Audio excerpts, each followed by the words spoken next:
حضرت رابعہ بصری بیٹھی تھی. حضرت سفیان ثوری بہت بڑا نام ہے. یہ وہ شخصیت ہے کہ جب جایا کرتے تھے تو اولیاء اللہ کھڑے ہو کے ان کا استقبال کرتے تھے. بغداد میں اتنا بڑا درجہ تھا ان کا. حضرت جعفر بن سلیمان بھی بیٹھے تھے, سفیان ثوری بھی بیٹھے تھے. تو حضرت سفیان ثوری دعا مانگنے لگے. جناب رابعہ بصری پردے کے اندر بیٹھی ہوئی تھی, دعا مانگنے لگے, اے اللہ مجھ سے راضی ہو جا, اے اللہ مجھ سے راضی ہو جا, اے اللہ مجھ سے. دیر تک دعا مانگتے رہے تو بی بی صاحبہ, مائی صاحبہ اندر سے بول پڑی ناراض ہو کے, کہنے لگی بس کر سفیان, کیا دعا مانگ رہا ہے تو, کب سے میں سن رہی ہوں, بس کر. کیا ہوا, تو کیوں ناراض ہوتی ہے؟ فرمانے لگی سفیان تو نے ایک بار بھی کہا, میں نے برداشت کیا, دوسری بار بھی کہا, بتائیے دعا ٹھیک ہے کہ نہیں ان کی؟ اے اللہ تو مجھ سے راضی ہو جا. اس دعا پہ ناراض ہوگی مائی صاحبہ. کہنے لگی تو نے ایک بار بھی مانگی تو میں چپ رہی, دوسری بار بھی مانگی تو اب تو چپ ہی نہیں کر رہا, بس کر. تو حضرت سفیان کہنے لگے چل میری اصلاح کر دے. تو مائی صاحبہ کہنے لگی تو یہ تو کہہ رہا ہے یا اللہ راضی ہو جا, یا اللہ راضی ہو جا, پہلے تو بتا تو اللہ سے راضی ہے؟ پہلے اپنے نفس پر نظر ڈالنا, تو راضی ہے؟ روز نہیں مانگتا کہ 2 کروڑ چاہیے, 6 کروڑ چاہیے انسان کا نفس. روز نہیں کہتا بڑی گاڑی چاہیے, روز نہیں کہتا میرے بھی ٹھاٹ باٹ ہو, میں بھی بڑی گاڑی میں کھڑے ہو کے لوگوں کو ہاتھ لہرا کے لیڈر بنوں. روز نہیں کہتا میرا بھی بڑا نام ہو. پہلے بتا نا تو راضی ہے؟ حضرت سفیان ثوری نے جب بات سنی تو جھگڑا نہیں کیا, بلکہ اللہ اکبر کہا, چیخ مار کے رونے لگے. کہنے لگے رابعہ تو سچ کہتی ہے, ابھی تو میں اس منزل تک نہیں پہنچا کہ میں رب سے راضی ہو جاؤں تو میں اسے راضی کرنے چلا ہوں, تو سچ کہتی ہے.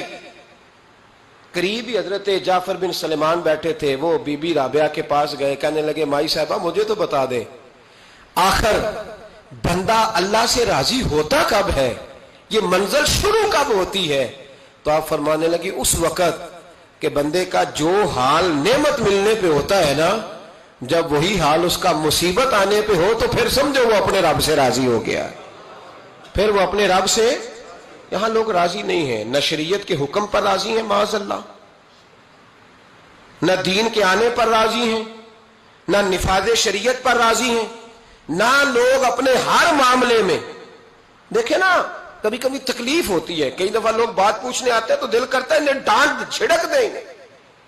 طلاق کا مسئلہ پوچھنے کے لیے لوگ عالم کے پاس آ جائیں گے, طلاق کا مسئلہ پوچھنے. سوال یہ ہے کہ تو نے شادی کے سے پہلے کسی عالم سے رابطہ کیا تھا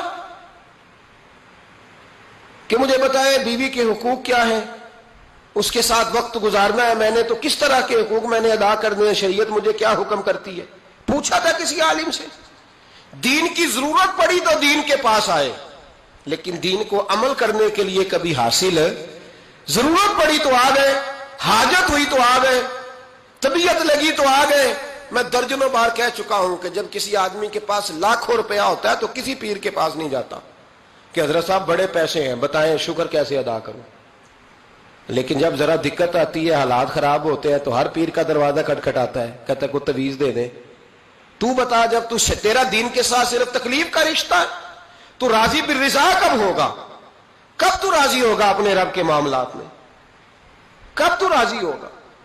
کئی دفعہ طبیعت میں تکلیف ہوتی ہے, وہ حضرت صاحب حالات بڑے خراب ہوئے, پہلے آپ نے تعویذ دیا تھا تو صحیح ہو گیا, پھر خراب ہے میں دوبارہ آ گیا. تو دل کرتا ہے ان سے کہنے سے کہ یار ہمارے ساتھ تمہارا رشتہ خراب حالاتوں کا ہی ہے, کبھی صحیح حالاتوں میں بھی آؤ نا, بڑے خوش حالات میں بھی آؤ کہ اب حالات بڑے اچھے ہیں ہم حاضر ہیں, کوئی حکم کریں.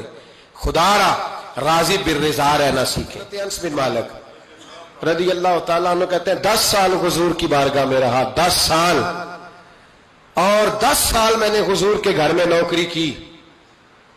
کہتے ہیں نبی پاک نے کبھی مجھے اف تک نہیں کہا. ہمارا اپنا بچہ جو ہوتا ہے نا بیٹا, اور 10 دنوں میں شاید سینکڑوں دفعہ سن لے یہ کیا کیا ہے وہ کیا. کہتے 10 سال حضور نے مجھے, کہتے میں نے ایک دن بڑا نقصان کر دیا, کوئی بڑی چیز مجھ سے ٹوٹ گئی, بڑا نقصان ہو گیا. تو فرماتے ہیں کہ نبی پاک صلی اللہ علیہ وسلم کی ایک زوجہ محترمہ مجھ پر جلال کرنے لگی, اور ان کا جلال بالکل بجا تھا, ان کا غصہ بالکل ٹھیک تھا, اس لیے کہ میں نے واقعی بڑا نقصان کیا تھا. کہتے ہیں وہ جب جلال کرنے لگی نا تو محبوب تشریف لائے. کیا ہوا؟ کہا یا رسول اللہ یہ دیکھیں اس نے کتنی بڑی چیز توڑ دی. تو کہتے اب میرا خیال تھا کہ یہاں سے بھی مجھے ڈانٹ پڑنی ہے اور پڑنی چاہیے بھی، اس لیے کہ میں نے آج بڑا نقصان کیا ہے. لیکن کہتے محبوب میرے قریب آئے اور میرے کندھے پہ ہاتھ رکھا. زوجہ جلال میں تھی تو محبوب نے کیا خوبصورت جملہ کہا، ساری سوچ ہی بدلتی. فرمانے لگے اس کو نہ ڈانٹ، اس چیز کا ٹوٹنا میرے رب کی رضا تھی تو چیز ٹوٹ گئی ہے، یہ میرے رب کی رضا تھی تو یہ چیز اب یہ غریب ہے اس کا دل نہ توڑ. وہ ٹوٹ گیا، وہ جو ہونا تھا سو ہو گیا، اب چھوڑ. یہ میرے اللہ کی اس چیز کا اتنی دیر رہنا ہی ہمارے حق میں بہتر تھا، تو ٹوٹ گئی تو ختم. کہتے بڑا جلال تھا محبوب کی زوجہ کو، لیکن انہوں نے جب بات سنی تو پھر مصطفیٰ کریم کا گھرانہ، پھر حضور کی ازواج پاک، مومنوں کی مائیں، کہتے ہیں اسی وقت وہ بیٹھیں اور انہوں نے میری طرف بڑی شفقت کی نظروں سے دیکھا اور ان کے غصے کو میں نے پیار میں بدلتے دیکھا. بھائی یاد رکھو اللہ کی رضا.